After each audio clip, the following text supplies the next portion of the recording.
दोस्तों नमस्कार। आपकी सफलता ही मेरा मिशन है। ज्ञानकोश एजुकेशन पर आपका अभिनंदन है। मित्रों, आप जान रहे हैं कि आपके अपने इस प्यारे चैनल ज्ञानकोश एजुकेशन के माध्यम से टीजीटी पीजीटी का कंप्लीट कोर्स तैयार करवाया जा रहा है। न यह टॉपिक या यह वीडियो सिर्फ टीजीटी पीजीटी के लिए, बल्कि यदि आप यूजीसी नेट जेआरएफ या फिर रिसर्च से संबंधित या फिर हिंदी विषय से संबंधित जो भी एग्ज़ाम, जीआईसी लेक्चरर, ये प्रवक्ता ग्रेड का, या जो भी हिंदी से रिलेटेड जो एग्ज़ाम आप दे रहे हैं, यूपीएससी से रिलेटेड कोई एग्ज़ाम दे रहे हैं हिंदी से संबंधित, तो यह वीडियो आपके लिए बहुत ही इम्पॉर्टेंट है, क्योंकि आज हम लोग काव्य हेतु के बारे में पढ़ेंगे। इसके पहले हम लोग काव्य लक्षण और प्रमुख जो काव्य शास्त्रियों के, भारतीय काव्य शास्त्रियों का पूरा डिटेल हम लोग पढ़ चुके हैं। उसका डिटेल वीडियो आपको मिल चुका होगा। अगर नहीं देखे होंगे तो डिस्क्रिप्शन बॉक्स में भी उसका लिंक दिया हुआ है, और प्लेलिस्ट में भी उसका बाकायदे मैं प्लेलिस्ट बनाया हुआ हूँ, आप उसको देख सकते हैं। हाँ, एक चीज़ मुझे आपसे कहना है कि आप सभी लोग जो भी इस वीडियो को देख रहे हैं, एक बार इस चैनल के प्लेलिस्ट का अवलोकन जरूर कर लेंगे, क्योंकि वहाँ कई प्रकार के प्लेलिस्ट आपको मिलेंगे। जैसे जीआईसी प्रवक्ता का प्लेलिस्ट है, टीजीटी पीजीटी का प्लेलिस्ट है, ये न्यू प्लेलिस्ट जो है 2022 का मिलेगा आपको। फिर उसके बाद से आपको प्रैक्टिस सेट का प्लेलिस्ट मिलेगा, फिर आपका जूनियर एडिट का प्लेलिस्ट मिलेगा। इस तरह से इन सभी प्लेलिस्ट मिला करके लगभग 125 से 200 वीडियोस वहाँ आपको मिलेंगे, और यह बहुत इम्पॉर्टेंट है उसको देखना, ठीक है ना, उसको आप अवश्य देखें। तो आइए हम लोग काव्य हेतु के बारे में आज विस्तृत अध्ययन करते हैं, क्योंकि यहाँ जितने भी विद्वान काव्य शास्त्र के बारे में जो जो सूत्र बताए हैं, जो जो कथन है, जो उनके श्लोक हैं, वो सब का सब डिटेल अध्ययन आप इस वीडियो में करेंगे, और बिल्कुल बहुत ही सहज ढंग से मैं आपको यहाँ से करवा दूंगा। और साथ ही साथ यह इसका पीडीएफ भी अपने टेलीग्राम चैनल पर डाल दूंगा। उसका लिंक इसी वीडियो के डिस्क्रिप्शन में है, आप वहाँ से इसको डाउनलोड करके आप बाकायदे उसका नोट्स भी रख सकते हैं, ठीक है। चलिए, ताइए हम लोग शुरू करते हैं।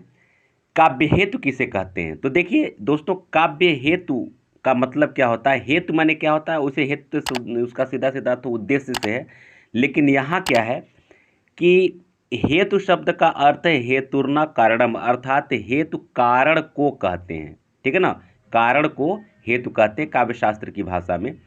अतः काव्य हेतु का अर्थ है काव्य की उत्पत्ति का कारण, माने किस कारण से काव्य की उत्पत्ति होती है, काव्य की उत्पत्ति का कारण क्या है, उसी चीज को काव्य शास्त्र में काव्य हेतु कहते हैं। क्लियर हो गया?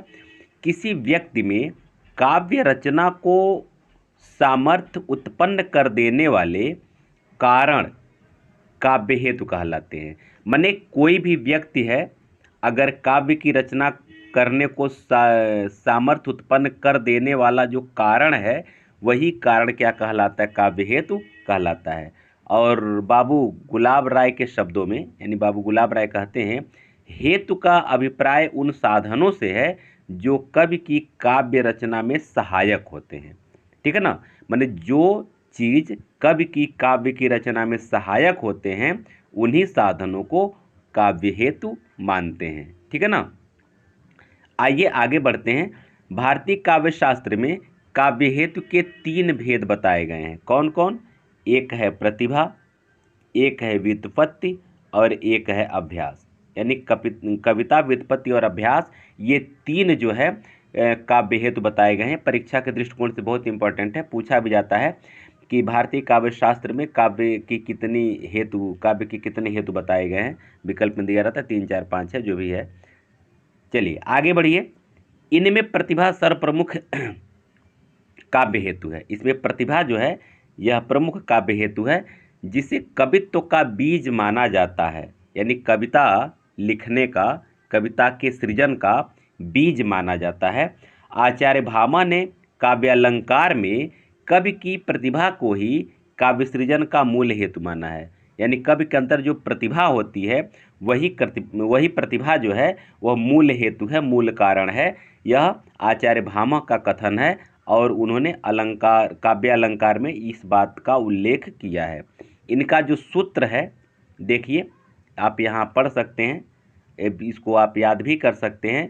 गुरुपदेशात् धैर्येतुं शास्त्रम जडधि अप्यलम काव्यम तु जायते जातु कस्यचित् प्रतिभावतः। यह आप इसको याद कर लीजिएगा। इसमें कुछ चीज़ें हैं, जैसे पूरा श्लोक तो याद हो सकता है, जल्दी ना हो पाए, हालांकि याद करना चाहिए तो कर ही सकते हैं, लेकिन एक चीज़ ध्यान रखेंगे, अंतिम दो शब्द को ध्यान रख लेंगे। कस्यचित् प्रतिभावतः, अगर ये शब्द कहीं दिखाई दे, यह श्लोक है और प्रश्न पूछ दे कि यह किसका है, तो सीधे आप आचार्य भामा का कर देंगे। क्लियर हो गया ना। इस तरह से कुछ मैं ट्रिक भी बताते चल रहा हूं, आप उस ट्रिक के माध्यम से आप इसकी तैयारी कर सकते हैं। आचार्य दंडी का क्या कहना है? आचार्य दंडी काव्य शास्त्र काव्य हेतु के बारे में क्या कह रहे हैं? यह कहते हैं नैसर्गिक प्रतिभा, निर्मल शास्त्र ज्ञान तथा सुदृढ़ अभ्यास को संयुक्त रूप से काव्य सृजन का हेतु माना है। यह क्या कहते हैं कि जो नैसर्गिक प्रतिभा है, जो प्राकृतिक रूप से जो व्यक्ति के अंदर या कवि के अंदर जो प्रतिभा है, निर्मल शास्त्र का ज्ञान उसको है, सुदृढ़ अभ्यास जो है, यह संयुक्त रूप से काव्य सृजन करने का कारण माना जाता है, काव्य सृजन करने का हेतु माना जाता है। और इनका एक जो श्लोक है वो ये है, जो कथन मतलब श्लोक के रूप में है, नैसर्गिकी च प्रतिभा श्रुतम च बहुनिर्मलम अमंदाश्चाभि योगो अस्याः कारणम काव्यम संपदा। तो अब देखिए यहाँ आपको क्या क्या याद करना है, क्या ध्यान देना है? कारणम काव्यम संपदा, पहले वाले में क्या ध्यान देना है? कस्यचित् प्रतिभावतः, जो भामा का है, और कारणम काव्य संपदा, यह आचार्य दंडी का है। क्लियर हो गया ना। या बहुनिर्मलम कहीं अगर मिल जाए, बहुनिर्मलम, निर्मल शास्त्र ज्ञान, तो बहुनिर्मलम, तो अगर ऐसा कुछ मिल जाए, दो शब्द आप इसको ध्यान दे दीजिएगा, सेट कर लीजिएगा अपने दिमाग में। अगर ये सब शब्द आ जाए तो बड़े आराम से आप आचार्य दंडी का कर सकते हैं, ठीक है ना। चलिए आइए हम लोग आगे देखते हैं। आचार्य वामा क्या कहते हैं, आचार्य वामन, आचार्य वामन कहते हैं काव्य हेतु के स्थान पर काव्यांग शब्द का प्रयोग उन्होंने किया है। आचार्य वामन जो है काव्य हेतु के स्थान पर काव्यांग शब्द का प्रयोग किया है। यानी प्रश्न बन सकता है कि किस आचार्य ने काव्य हेतु के स्थान पर काव्यांग शब्द का प्रयोग किया है? इन्होंने लोक विद्या और प्रकीर्ण को काव्यांग यानी कि काव्य हेतु स्वीकार किया है, ठीक है ना। लोक विद्या और प्रकीर्ण को काव्यांग माना है, यानी कि काव्य हेतु माना है। इनका जो सूत्र है देखिए, लोको विद्या प्रकीर्णस्य काव्यांगानि, ठीक है ना। तो लोको विद्या प्रकीर्णस्य, अब देखिए यहाँ लिखा लोक विद्या प्रकीर्ण, तो लोको विद्या प्रकीर्ण से अगर ये चीज़ अगर आपको कहीं दिखे तो सीधे आप वामन को टिक करेंगे। चलिए आइए आचार्य वामन यहाँ क्या कहते हैं। आचार्य वामन का लोक से तात्पर्य क्या है, इसका यहाँ व्याख्या किया गया है।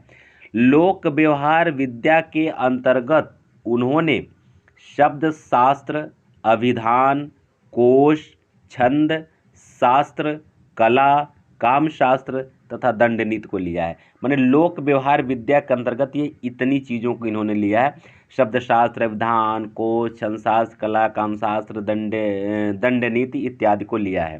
स्पष्टतः विद्वानों से उनका अर्थ व्युत्पत्ति है, विद्या से, विद्वानों ने स्पष्टतः विद्या से उनका अर्थ व्युत्पत्ति है, यानी विद्या से उसकी व्युत्पत्ति होती है, ये मानते हैं।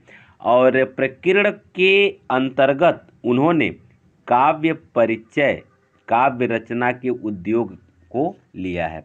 मतलब काव्य परिचय को लिया, अर्थात काव्य रचना के उद्योग को उन्होंने लिया है, ठीक है ना। और वामन प्रतिभा को ही काव्य सृजन का मूल हेतु स्वीकार किया है। यह प्रतिभा को, वामन जो है किसको, प्रतिभा को काव्य सृजन का मूल हेतु स्वीकार किए हैं। और इनका जो सूत्र है वो देख लीजिए, कवित्वस्य बीजम प्रतिभानम कवित्वम बीजम, तो ये इनका है। तो कवित्व बीजम, तो कवित्व बीजम अगर कहीं आपको दिख रहा है तो यह श्लोक आपका ये सीधे वामन का आप कर सकते हैं। तो इस तरह से वामन का आपका दो श्लोक यहाँ है। लोको विद्या प्रकीर्णस्य काव्यांगानि, यह भी वामन का है। और कवित्वस्य बीजम प्रतिभानम कवित्व बीजम, यह भी वामन का है। तो यहाँ से आप दो श्लोक तैयार कर सकते हैं। आचार्य रुद्रट ने शक्ति यानी प्रतिभा, व्युत्पत्ति और अभ्यास को काव्य हेतु मानते हैं। यानी कि प्रतिभा, व्युत्पत्ति और अभ्यास, इन तीनों चीज़ों को काव्य का हेतु मानते हैं। काव्य में असार वस्तु को दूर करने, सार ग्रहण करने, चारुता लाने की शक्ति, व्युत्पत्ति और अभ्यास, ये तीनों स्थान पाते हैं। इन्होंने प्रतिभा को शक्ति कहा है और इसके दो भेद किए हैं। मतलब ये कि काव्य में असार चीज़ को, जो नश्वर चीज़ है, उसको दूर करने के लिए और मुख्य तथ्य को ग्रहण करने के लिए ये बात कहे हैं। चारुता लाने के कारण, मतलब सुंदरता लाने के कारण शक्ति, उत्पत्ति और अभ्यास, ये तीनों स्थान पाते हैं। ठीक है ना। और ये प्रतिभा को शक्ति कहे हैं और इसके कहे हैं कौन कौन भेद है। पहला भेद ये बताए हैं सहजा और दूसरा भेद बताए हैं उत्पद्या। सहजा नैसर्गिक शक्ति है, इनके अनुसार क्या है, सहजा क्या है, नैसर्गिक शक्ति है, और उत्पद्या क्या है, व्युत्पत्ति शक्ति है। ठीक है ना, इसको ध्यान रखना है। सहजा नैसर्गिक शक्ति है और उत्पद्या जो है क्या है, व्युत्पत्ति शक्ति है। अब आइए आचार्य मम्मट के बारे में थोड़ा जान लेते हैं। आचार्य मम्मट ने शक्ति, निपुणता, अभ्यास को संयुक्त रूप से काव्य हेतु स्वीकार किया है। ठीक है ना। ये भी शक्ति, निपुणता और अभ्यास को, ये तीनों के एक सम्मिलित रूप को काव्य हेतु मानते हैं। और इनका जो श्लोक है, इनका जो सूत्र है, देखिए, शक्ति निपुणता लोकशास्त्र काव्याद्यवेक्षणात् काव्यज्ञ विद्याभ्यास इति हेतुस्त दुद्भवे। यह आप ध्यान दीजिएगा, शक्ति निपुणता अगर कहीं दिखे और अंत में हेतुस्त दुद्भवे मिले तो यह दो आप शब्द याद रख लेंगे। अगर कहीं श्लोक में दिखे तो सीधे आप आचार्य मम्मट को टिक करेंगे। ठीक है ना। चलिए आगे बढ़ते हैं। दोस्तों, कलेक्शन कैसा है, मेरा मेहनत कितना सार्थक हो रहा है, आपका कमेंट ही हमें बताएगा। मैं कोशिश तो ये किया हूँ कि काव्य लक्षण से कोई भी प्रश्न अगर आवे तो कहीं यह न रहे कि नहीं इसको मैं नहीं पढ़ा हूँ। क्योंकि अभी आप एक प्रश्न आपका यहाँ मिलने जा रहा है जो कि टीजीटी 2021 में पूछा भी गया है। वह सूत्र जो पूछा गया है वह इसमें है। बागभट्ट का एक सूत्र है, वह टीजीटी 2021 की परीक्षा में पूछा गया था। अभी जब सामने आएगा तो आपको याद पड़ जाएगा, हाँ हाँ पूछा गया था। तो मेरा प्रयास यह है कि जितने भी मतलब काव्य हेतु से जो कोई प्रश्न अगर आता है तो उसमें कहीं कोई दिक्कत आपको न हो, और मेरा पूरा प्रयास है। और आशा नहीं, पूरा विश्वास है कि इसके बाहर से कुछ भी आने वाला नहीं। न सिर्फ टीजीटी पीजीटी बल्कि नेट, जेआरएफ, उच्चतर शिक्षा की बात अगर करें, हर एक परीक्षा में, यहाँ तक यूपीएससी लेवल की जो एग्ज़ाम है, टीजीटी का एलटी ग्रेड है, जीआईसी का जो भी एलटी ग्रेड, प्रवक्ता ग्रेड जो भी है, हर एक एग्ज़ाम में इससे बाहर अगर काव्य हेतु से प्रश्न आएगा तो नहीं जाना है मित्रों, इसको आप विश्वास करिए। क्योंकि मैं सभी काव्य शास्त्रियों को जिन्होंने काव्य हेतु के बारे में कुछ भी अगर परिभाषा दिया है तो उसको मैं यहाँ एक ही वीडियो में लाने का प्रयास किया हूँ। चलिए आगे बढ़िए। आगे बढ़ने से पहले बस एक निवेदन है, वही लाइक, शेयर और सब्सक्राइब कर लीजिए। बस यही मेरा पुरस्कार है, ये मेरा पारितोषिक है। चलिए, जयदेव ने चंद्रालोक में कहा है, श्रुत व्युत्पत्ति और अभ्यास सहित प्रतिभा ही काव्य हेतु का हेतु है, कविता का हेतु है। जैसे मिट्टी पानी के संयोग से बीज बढ़कर लता के रूप में व्यक्त होता है। मतलब जयदेव का कहना है, और किसमें कहे हैं, चंद्रालोक, उनकी एक रचना चंद्रालोक, आप इसको जानते हैं, उसमें कहे हैं कि श्रुत यानी कि व्युत्पत्ति और अभ्यास सहित प्रतिभा ही कविता का हेतु है। क्लियर हुआ। यानी कह रहे हैं, उदाहरण दे, जिस तरह से मिट्टी पानी के संयोग से बीज बढ़कर लता का रूप धारण कर लेती है, उसी प्रकार कविता रूपी बीज जो है इन तीनों चीज़ों का संयोग पाकर के खुद बढ़ जाती है। क्लियर हो गया ना। आइए, पंडित जगन्नाथ क्या कहते हैं।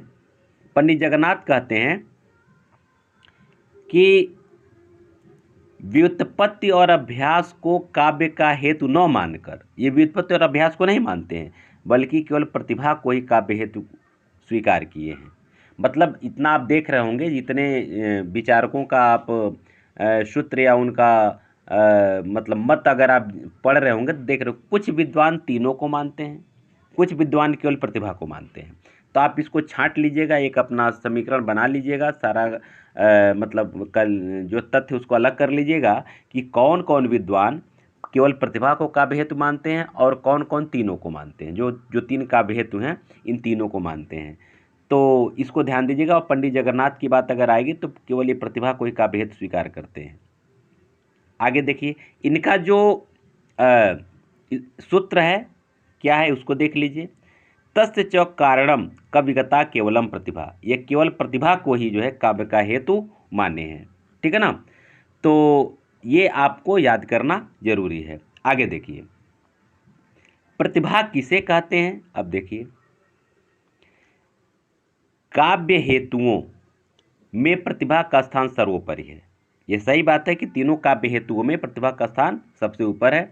प्रतिभा नित्य नवीन उद्भावना करने वाली मानसिक शक्ति है। यानी प्रतिभा क्या है, नई नई उद्भावना करने वाली एक मानसिक शक्ति है।